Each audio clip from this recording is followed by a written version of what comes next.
Bab 520, mendominasi. Itu dia. Itu adalah pria yang telah berjalan ke lantai 2 sebelumnya. Semua orang mengira Felix telah mematahkan kakinya dan melemparkannya dari lantai atas. Secara keseluruhan, mereka mengharapkan nasib yang mengerikan baginya. Tepat saat itu, Felix yang malah menjadi sasaran pemukulan. Sedangkan Sean dalam keadaan baik-baik saja dengan rambut yang masih dalam kondisi sempurna. Segala sesuatu yang terjadi di depan mata mereka menyebabkan mereka sangat bingung karena itu benar-benar berbeda dari hasil yang mereka bayangkan. Saat itu, Sean berdiri tegak seperti tiang di puncak tangga, dengan tangannya di belakang punggungnya. Semua orang harus mendongak untuk melihatnya. Sedangkan ketenangan mutlak dalam tatapan Sean mengeluarkan aura mendominasi. Kehadiran aura mendominasi yang menguasai segalanya terasa seperti sesuatu yang ada di sana. Itu bukan sesuatu yang bisa dipalsukan.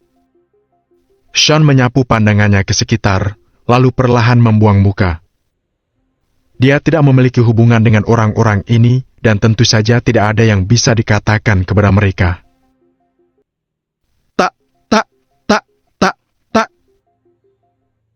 Tepat saat itu, serangkaian langkah kaki yang kacau terdengar lagi. Suara itu datang dari lantai 2. Setelah itu, lebih dari 100 pria kekar muncul di belakang Sean satu demi satu. Melihat pemandangan itu, orang-orang di lantai dansa itu merasakan jantung mereka berdegup kencang. Ya ampun! Ini belum berakhir. Masih ada lagi. Aku khawatir gerombolan pria itu akan memukulinya sampai mati. Kenapa mereka tidak melakukan tindakan tadi? Kenapa mereka harus mengambil tindakan setelah Tuan Felix dipukuli habis-habisan? Kerumunan orang tanpa sadar mengira bahwa para pria kekar itu ada di sana untuk membalas Tuan Felix. Namun, ketika mereka lebih memikirkannya, mereka merasa situasinya tidak sesederhana yang mereka pikirkan. Sementara itu, setelah para pria kekar itu muncul, mereka pertama-tama melihat-lihat aula di lantai 1, lalu segera terbagi menjadi 2 barisan di dekat tangga. Setiap anak tangga ada 1 pria di setiap sisinya, sampai ke bawah. Adegan itu tampak sangat seragam, seolah-olah mereka menyambut seseorang yang luar biasa. Tuan Lane! 100 lebih pria itu membungkuk serempak saat menyambutnya. Hanya itu yang mereka katakan tanpa tindakan lebih lanjut. Ya ampun! Dia orang penting! Dia pasti orang penting. Ya Tuhan! Aku pikir orang-orang ini datang untuk membalas dendam. Ternyata mereka di sini untuk menyambutnya. Siapa dia? Kenapa aku belum pernah mendengar tentang orang penting bernama Sean Lane di kota Riverfall sebelumnya? Aku juga belum pernah mendengar tentangnya. Mungkinkah dia seseorang yang dipindahkan ke sini oleh pemerintah? Pada saat itu, mereka segera menghentikan diskusi mereka, tidak berani mengatakan apa-apa lagi. Tidak peduli apa identitas Sean, jelas dia adalah seseorang yang tidak boleh mereka sakiti. Sean berani menghajar Felix sampai babak belur di markasnya sendiri, dan bawahan Felix tetap memperlakukan Sean dengan hormat. Itu sudah cukup membuktikan kedudukan sosial Sean. Sean berdiri di atas dan menatap orang-orang itu dengan serius. Bukan tanpa alasan bagi Felix untuk bisa sampai di posisinya. Bawahannya cukup pintar. Mereka membuat tampilan yang begitu rumit sambil memiliki sikap hormat seperti itu. Mereka pada dasarnya menyuruh Sean pergi. Mereka hanya bisa membantu Felix setelah Sean pergi. Barulah mereka berani membawa Felix ke rumah sakit untuk diobati. Sedangkan Sean tidak punya alasan untuk tinggal di sana lebih lama setelah menyelesaikan tujuannya. Tidak perlu membuat Felix kalah total. Itu bukan gayanya. Sean sudah memberi Felix kesempatan. Terserah Felix mau berbuat apa. Sean berjalan perlahan dan menuruni tangga. Sedangkan orang-orang itu tetap membungkuk tanpa bersuara. Seluruh aula sunyi, dengan langkah kaki Sean menjadi satu-satunya suara yang bisa terdengar jelas. Merasakan aura yang kuat datang dari Sean, orang-orang di lantai dansa itu diam-diam menundukkan kepala. Tak satu pun dari mereka berani membuat gerakan memprovokasi.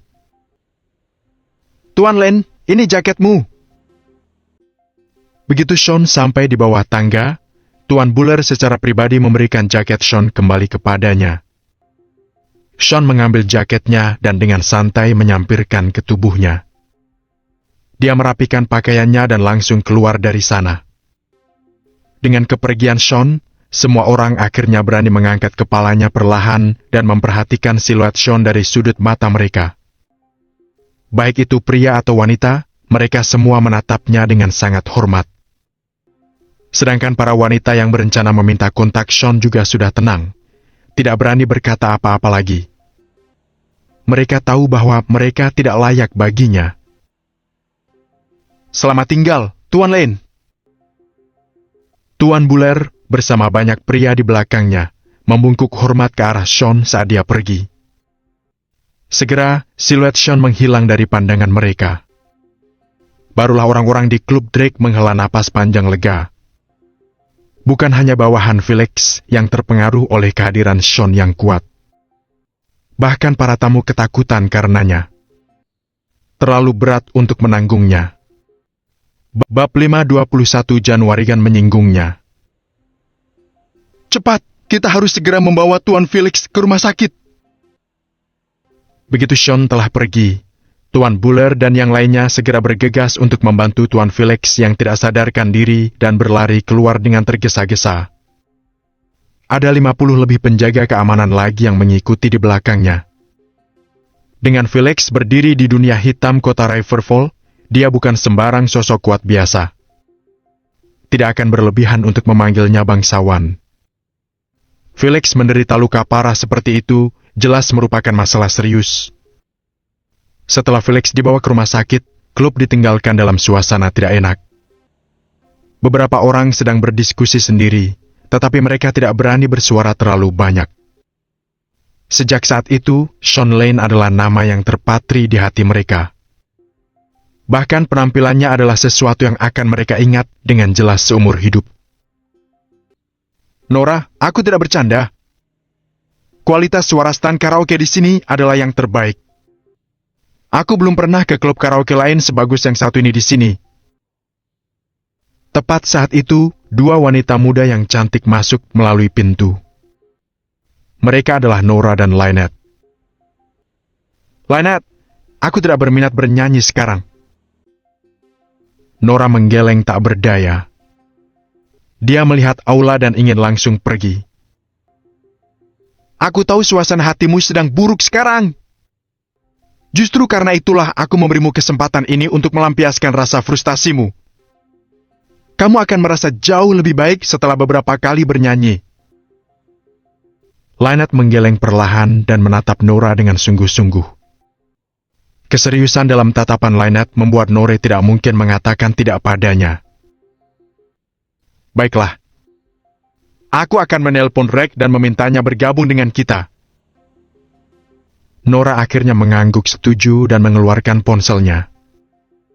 Meskipun tidak setuju dengan Regina dalam percakapan mereka sebelumnya, Nora tidak bermusuhan dengan Regina. Tidak mungkin satu perselisihan di antara mereka bisa merusak persahabatan yang telah mereka miliki selama bertahun-tahun. "Tentu. Jangan bilang aku jahat, tapi aku benar-benar tidak tahan dengan nyanyian Reg. Tidak masalah bagiku melakukan hal lain dengannya selain bernyanyi." Lynette segera menyerah dan sengaja membuat ekspresi ngeri. Nora tidak bisa menahan tawa. Regina memiliki banyak kualitas baik dalam dirinya, tetapi satu-satunya kelemahannya adalah dia selalu bernyanyi tanpa nada. Regina bernyanyi dengan sangat sumbang sehingga membingungkan kebanyakan orang. Namun Regina adalah tipe orang yang akan begitu tenggelam dalam nyanyiannya sehingga dia akan memonopoli mikrofon selamanya. Sejujurnya Nora cukup takut juga dengan nyanyian Regina. "Baik, kita tidak usah mengajaknya." Dengan itu, mereka mencapai kesepakatan dan menuju ke aula. Karena Nora jarang mengunjungi tempat-tempat seperti ini, dia cukup pendiam dan mengikuti langkah Lynette. Ini tidak terasa benar. Tidak ada yang keluar untuk menyapaku hari ini. Lynette suka nongkrong di sana. Dengan penampilannya, dia biasanya akan disapa oleh seseorang saat dia masuk. Namun, hari itu, aula cukup ramai, tetapi sepertinya tidak ada yang memperhatikan mereka. Sebaliknya, mereka tampak sibuk dan menggumamkan sesuatu dengan pelan. Kamu tahu, jika kita bisa berteman dengan orang sekuat dia, kita akan bisa berkeliling kota Riverfall tanpa tantangan.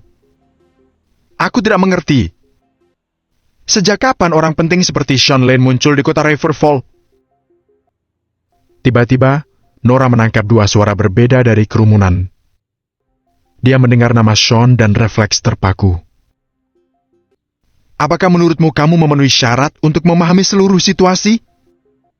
Yang aku tahu tidak akan ada yang berani membuat masalah di wilayah Tuan Felix, apalagi menghajarnya dan keluar dari sini tanpa terluka. Ini tidak mungkin terjadi. Oleh karena itu, kamu harus ingat ini. Kalau kamu melihat Sean di masa depan, kamu harus bersikap baik, atau kamu bahkan tidak akan tahu bagaimana kamu mungkin kehilangan nyawamu. Itu benar. Kita harus tetap berhati-hati. Para pemuda di dekat Nora melanjutkan diskusi mereka. Kali ini, baik Nora maupun Lynette mendengar semuanya dengan jelas. Untuk sesaat, mereka berdua tercengang. Orang penting? Sejak kapan Sean berubah menjadi orang penting? Apa dia baru saja membuat masalah di klub tadi? Berdasarkan diskusi yang tidak sengaja mereka dengar, kedengarannya Sean baru saja melakukan sesuatu yang luar biasa. Nora dan Lynette saling melirik dan melihat keterkejutan dalam tatapan masing-masing. Mereka berpikir untuk bertanya kepada orang-orang itu, tetapi kemudian merasa bahwa itu tidak pantas dan memutuskan untuk tidak melakukannya. Sialan! Ketika Sean menuruni tangga itu, aku bersumpah jantungku berhenti sejenak. Itu sangat menakutkan. Kamu tidak sendirian. Aku pikir dia pasti pernah membunuh orang sebelumnya. Kedua pemuda itu tidak henti-hentinya membicarakan Sean. Mendengar itu, Nora langsung menggeleng dan mengikuti Lynette masuk ke dalam lift. Sean cacat dan membutuhkan kursi roda. Tidak mungkin dia bisa menuruni tangga itu. Karena itulah Nora menyimpulkan Sean yang mereka bicarakan adalah orang yang berbeda. Bab 522, 3 aksi. Lynette memiliki pemikiran yang sama. Di dalam lift, Lynette menepuk dadanya dan berkata, "Phew, ternyata bukan. Untuk sesaat, kupikir mereka semua sedang membicarakan Sean. Apa yang salah? Apa yang harus kamu takuti, bahkan jika mereka benar-benar membicarakan Sean?" Tanya Nora pelan, tampak bingung. Kamu belum mengikuti perkembangan terbaru di kota Riverfall karena kamu sibuk dengan pekerjaan di perusahaan Perkins. Saat ini, semua orang tahu bahwa Tuan Felix adalah sosok terkuat di dunia hitam kota Riverfall. Klub ini adalah markas Tuan Felix. Tidak ada yang berani membuat masalah di sini. Itu sebabnya aku berani membawamu ke sini. Ini jelas tempat yang aman. Kata Lynette sambil menekan tombol untuk menutup pintu lift. Lynette kemudian melanjutkan. Katakan padaku, siapa yang berani membuat keributan di sini, dan siapa yang mungkin bisa keluar dari sini tanpa cedera setelahnya? Selanjutnya, dari apa yang baru saja mereka katakan, orang itu bahkan menghajar Tuan Felix. Itu bukan sesuatu yang mampu dilakukan orang biasa. Mendengar itu, Nora mengangguk dan tidak bisa menahan diri untuk tidak bertanya. Bagaimana jika mereka benar-benar membicarakan Sean? Lynette sedikit panik saat Nora mengatakan itu. Jika orang itu benar-benar Sean yang kita kenal, keluarga Perkins harus mempertimbangkan dengan cermat apakah kamu harus memohon padanya untuk kembali padamu. Kata-kata Lynette sepertinya mengisyaratkan sesuatu yang lebih besar. Apa maksudmu? Nora tidak bisa memikirkan ide itu saat itu juga. Apa maksudku? Mari kujelaskan. Bahkan Hawk tidak akan berani mengangkat satu jari pun melawan Tuan Felix. Jika Sean benar-benar melakukan itu dan pergi dari sini tanpa terluka, itu hanya bisa berarti statusnya. Pada saat itu, Lynette tanpa sadar terdiam dan berhenti sebentar. Bagaimana dengan statusnya? Tanya Nora dengan kening berkerut. Statusnya adalah sesuatu yang jauh di luar pemahaman kita. Dia bahkan mungkin bisa mengubah seluruh struktur kekuatan kota Riverfall hanya dengan satu perintah. Lynette terdengar sangat yakin pada dirinya sendiri. Nora terjebak dalam kelinglungan selama beberapa waktu. Dia masih linglung saat pintu lift terbuka. Kamu tidak perlu terlalu memikirkannya. Aku tidak serius. Bagaimanapun, hal itu tidak mungkin terjadi. Sean cacat. Bagaimana mungkin dia bisa menuruni tangga itu? Jangan memikirkan hal ini. Mari kita pergi dan bersenang-senang. Dengan desakan Lynette, Nora segera mengikutinya. Hingga saat itu, Sean sudah mencapai dua tujuan sejak dia tidak memakai kursi rodanya lagi. Mereka mengatakan bahwa seorang opsir baru akan perlu untuk menyelesaikan 3 aksi. Sean mengalami perombakan sejak dia turun dari kursi roda, dan sudah waktunya dia benar-benar memperburuk situasi di sini. Aksi pertama adalah meneror keluarga Ethan, sampai-sampai Lucas masih belum pulih dari efeknya. Aksi kedua adalah bertemu Felix dan membuatnya mengerti orang seperti apa Sean. Di hadapan semua orang itu, dia menginjak-injak apa yang disebut rasa hormat yang dimiliki Felix. Sean harus membuat Felix mengerti bahwa dia hanya dihormati karena Sean yang mengizinkannya. Jika Sean tidak menyukainya, Felix tidak akan dihormati sama sekali. Dua aksinya menimbulkan dampak yang besar. Adapun apa aksi ketiga Sean, tidak ada yang bisa memastikan. Bahkan Theo tidak berani membuat spekulasi apapun. Untuk seseorang yang menduduki posisi jenderal terhebat bintang 9, keberanian dan pikiran strategis Sean bukanlah sesuatu yang mudah dipahami oleh orang lain. Untuk alasan itu, bahkan Theo akan menahan diri dari membuat asumsi apapun. Setelah Sean meninggalkan klub Drake, dia langsung pergi ke kediaman Theo. Sebelumnya, kembali ke kantor Lucas, Sean telah membuat keputusan untuk menantang kekuasaan keluarga Ethan. Namun, panggilan telepon Theo membuat Sean harus membuang ide itu untuk sementara. Dengan itu, dia memberi keluarga Ethan waktu 1 minggu. Seseorang diganggu ketika keluar dari elemennya, Sean mengemudi dalam diam saat cibiran perlahan muncul di wajahnya. Di luar elemennya atau tidak, kekuatan Sean akan tetap ada. Jika dia kuat, Sean bisa melewatinya, terlepas dari seberapa sulit situasinya nanti. Sean sudah kehilangan status yang dulu dia miliki di Angkatan Darat. Tidak salah menganggapnya orang biasa. Saat tidak dalam posisi itu, Sean tidak akan ikut campur urusan dalam Angkatan Darat. Namun, justru karena statusnya sebagai orang biasa memberinya banyak waktu untuk melakukan hal-hal yang dia inginkan alih-alih terjebak oleh masalah di Angkatan Darat. Dulu, aku memberikan segalanya untuk Angkatan Darat, untuk Draconia. Saat ini, aku ingin hidup demi diriku sendiri sekali ini. Gumam Sean pada dirinya sendiri. Dia menurunkan jendela mobil dan menikmati angin sepoi-sepoi menerpa wajahnya. Sementara itu, tepat pada saat itu, Sean melihat sebuah BMW mengikuti tepat di belakangnya di kaca spion. Jalan yang dia tempuh cukup ramai, tapi intuisi Sean mengatakan bahwa ada yang tidak beres dengan mobil itu.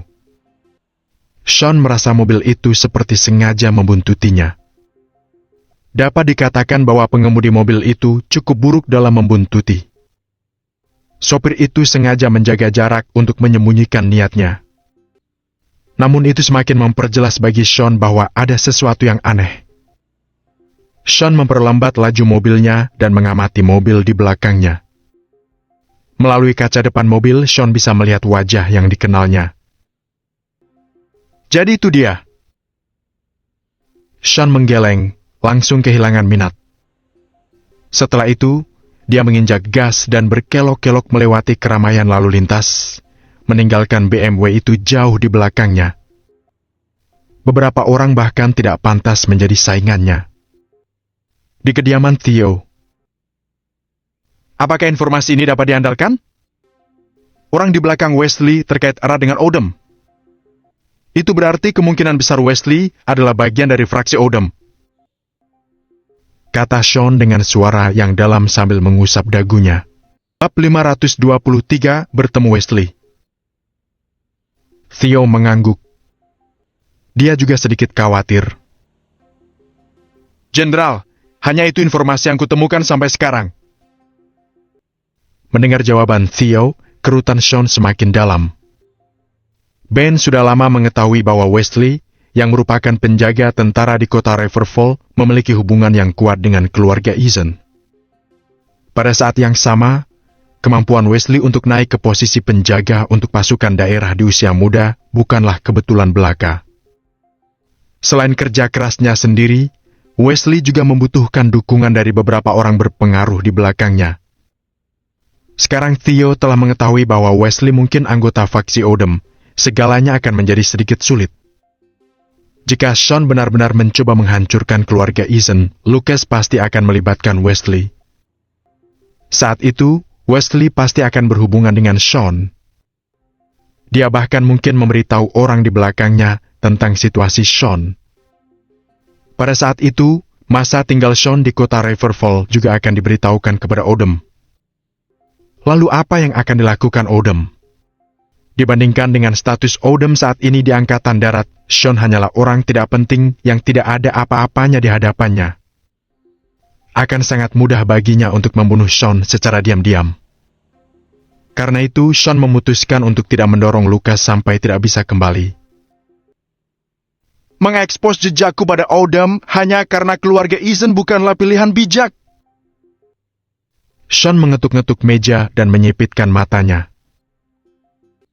Jenderal, aku juga berpikir begitu. Theo mengangguk mengiyakan pernyataan Sean. Tujuan akhir Sean pasti akan membuat Odom membayar penderitaan dan keterhinaannya selama 2 tahun terakhir. Namun, Sean perlu membuat pengaturan yang cukup sebelum itu.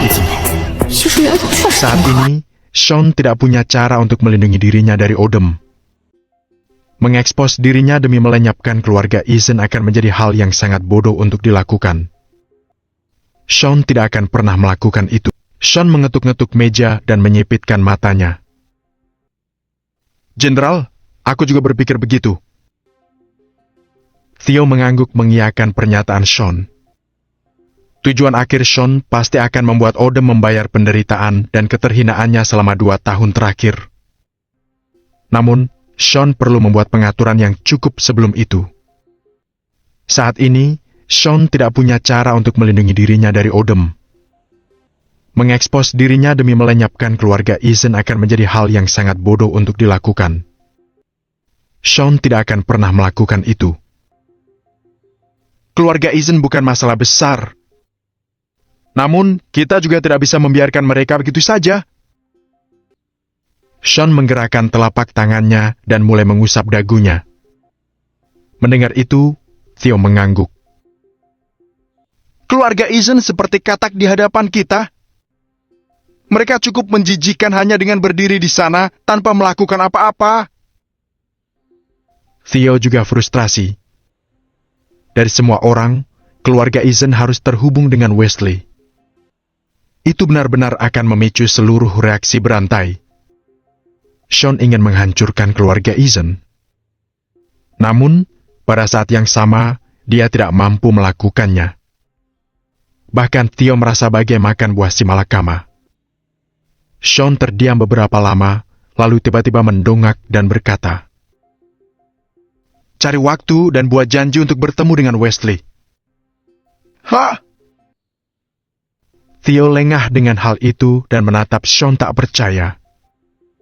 Apakah dia mencoba untuk bertemu Wesley? Identitas Sean saat itu merupakan masalah sensitif. Dia tidak bisa mengekspos dirinya begitu saja. Bukankah bertemu Wesley berarti dia mengekspos dirinya sendiri? Setelah hening beberapa saat, Theo mengumpulkan keberanian dan berkata, "Jenderal, itu mungkin bukan ide yang bagus. Aku tahu." Sean mengangkat cangkir tehnya tetapi tidak meminumnya. Sebaliknya, dia memutarnya dengan lembut di tangannya. "Kalau begitu..." Theo mengerutkan keningnya. Dia tidak habis pikir apa yang Sean coba lakukan. "Lakukan saja apa yang aku katakan." Sean menatap mata Theo dan memberikan jawaban sederhana. "Wush." Pada saat itu, Theo tidak bisa menahan diri untuk tidak melebarkan matanya. Tatapan mata Sean dan pernyataan itu menyebabkan jantung Theo berdebar kencang. Dia merasa bahwa Jenderal Lane yang percaya diri dan licik akhirnya kembali. Dulu ketika Sean masih di Angkatan Darat, banyak keputusannya yang di luar pemahaman semua penonton. Sean tidak pernah repot-repot menjelaskan strategi taktisnya pada siapapun. Karena alasan itu, banyak orang saat itu merasa Sean tidak pengertian. Namun, Theo tahu bahwa Sean hanya berani melakukan itu karena kepercayaan dirinya yang tinggi. Ternyata penilaian Theo tepat. Sean akan selalu membuat rencana yang mustahil untuk diketahui, sampai-sampai orang lain akan menganggapnya tidak masuk akal. Namun, setiap kali Sean akan melakukan keajaiban yang membuatnya bisa meraih kemenangan dengan kerugian paling sedikit. Saat itu, Sean bersikap persis seperti ini dan tidak banyak bicara. Jika orang lain bertanya, dia hanya akan memberikan jawaban sederhana. "Lakukan saja seperti yang kukatakan." Sean tidak akan pernah mau repot-repot menjelaskan pada siapapun. Kala itu, pernyataan sederhana Sean memicu nostalgia Theo dan membuatnya sangat bersemangat. Theo tahu bahwa Sean tidak akan mengecewakannya. Meskipun 2 tahun terakhir kondisi Sean di kursi roda telah memudarkan kecemerlangannya untuk sementara, kecemerlangan itu tidak pernah menipis, bahkan sedikit pun dalam dirinya. Sekarang dia akhirnya berdiri kembali, kecemerlangan itu pasti akan tumbuh lebih kuat sekali lagi. "Dimengerti. Aku akan membuat pengaturan yang diperlukan dan segera melapor padamu jika sudah selesai." Theo mengangguk dengan sorot mata penuh harap. "Apa kamu lupa kalau aku bukan lagi orang yang sama seperti 2 tahun lalu? Kamu bisa berhenti memanggilku jenderal untuk saat ini." Sean menggeleng, lalu mendekatkan cangkir teh untuk menyesapnya. "Untuk saat ini, jadi kapan aku harus memanggilmu seperti itu lagi?" Theo menangkap kata kunci yang Sean sebutkan. Itu menunjukkan bahwa Sean sudah membuat rencana aksi lengkap untuk seluruh operasi. Bab 524, Utang Darah. Sean melihat Theo dan memutuskan untuk tidak menyembunyikan rencananya dari Theo. "Ayah angkatku punya cukup banyak teman saat itu. Beberapa dari mereka adalah saudara angkatnya. Aku akan meminta bantuan mereka," jelas Sean. Ketika Theo mendengarnya, matanya sedikit melebar. Ayah angkat Sean, Jacob Johnson, adalah orang terkenal di Angkatan Darat yang telah melakukan perbuatan luar biasa. Jacob tidak menikah seumur hidupnya.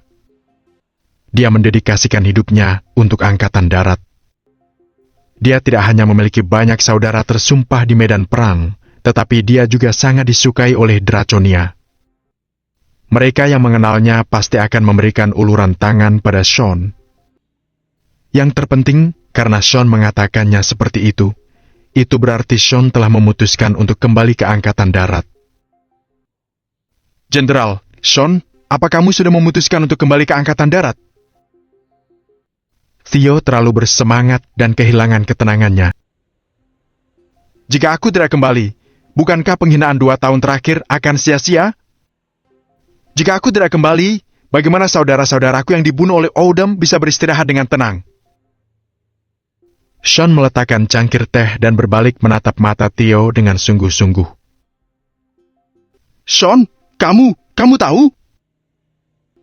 Theo terkejut saat mendengarnya, lalu menundukkan kepalanya dengan malu.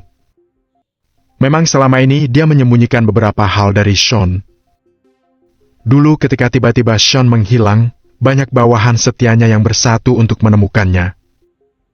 Mereka tidak akan beristirahat sampai mereka melihat mayatnya.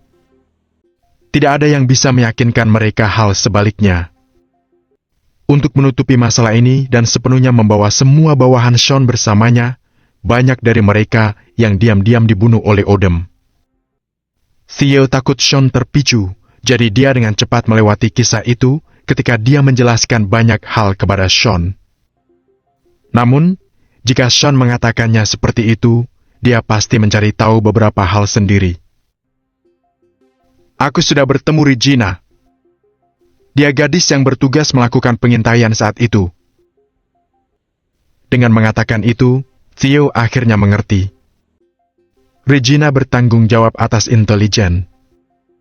Dengan itu, dia akan tahu lebih banyak tentang masalah-masalah itu secara mendalam dibandingkan dengan Theo.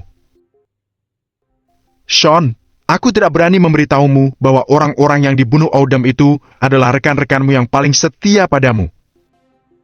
Mereka semua adalah prajurit yang mengikutimu selama bertahun-tahun di medan perang dan mengambil bagian dalam banyak pertempuran. Mereka tidak mati di bawah serangan musuh, tetapi sebaliknya, mereka jatuh di tangan orang-orang mereka sendiri. Aku merasa kasihan pada mereka. Namun, aku tidak bisa mengatakan atau melakukan apapun. Bahkan, aku hanya bisa berdiri dan menyaksikan mereka dibunuh satu demi satu. Aku malu pada diriku sendiri.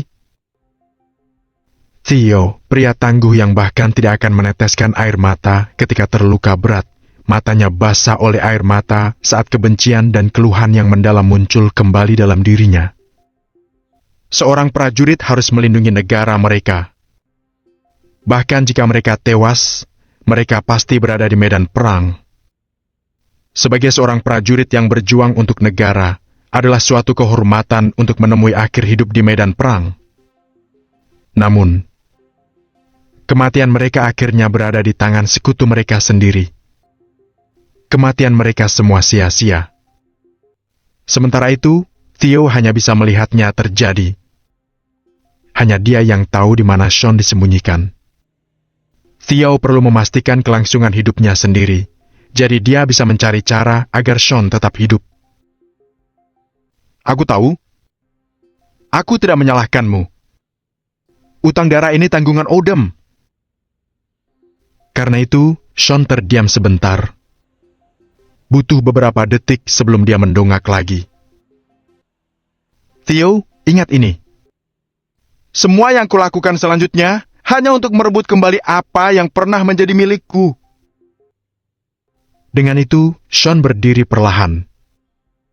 Maksud di matanya tak terduga, tapi masih memberikan rasa teror yang misterius. Aku akan berada di sisimu. Jawab Theo sambil mengangguk, berdiri di samping Sean. Namun, aku tidak mengerti ini. Mengapa kamu tidak pergi mencari teman-teman ayah angkatmu sekarang? Dengan kekuatan mereka, mereka pasti akan sangat membantumu. Theo menyuarakan keraguan di hatinya. Ini belum waktu yang tepat. Sean melambai cepat, lalu berjalan ke jendela dengan tangan di belakangnya. Saat berteman dengan seseorang, kamu bisa sedikit lebih lemah. Namun kesenjangan dalam kekuasaan tidak harus signifikan. Kalau tidak, bagaimana itu bisa dianggap persahabatan? Seorang pengemis mungkin berhubungan dengan orang kaya, tetapi mereka tidak akan pernah menjadi teman. Karena perbedaan dalam klasemen sosial, mereka berada dalam kelompok yang berbeda. Untuk berhubungan dengan kelompok itu, seseorang harus terlebih dahulu memiliki kualifikasi untuk sampai ke sana. Sean melihat ke arah Theo dengan tatapan berpikir. Theo mengangguk termenung, menikmati kata-kata Sean dengan hati-hati. Kualifikasi dapat berupa latar belakang, kekuatan, atau dirimu sendiri. Ketika kamu memiliki kekuatan yang cukup, semuanya akan berada pada tempatnya.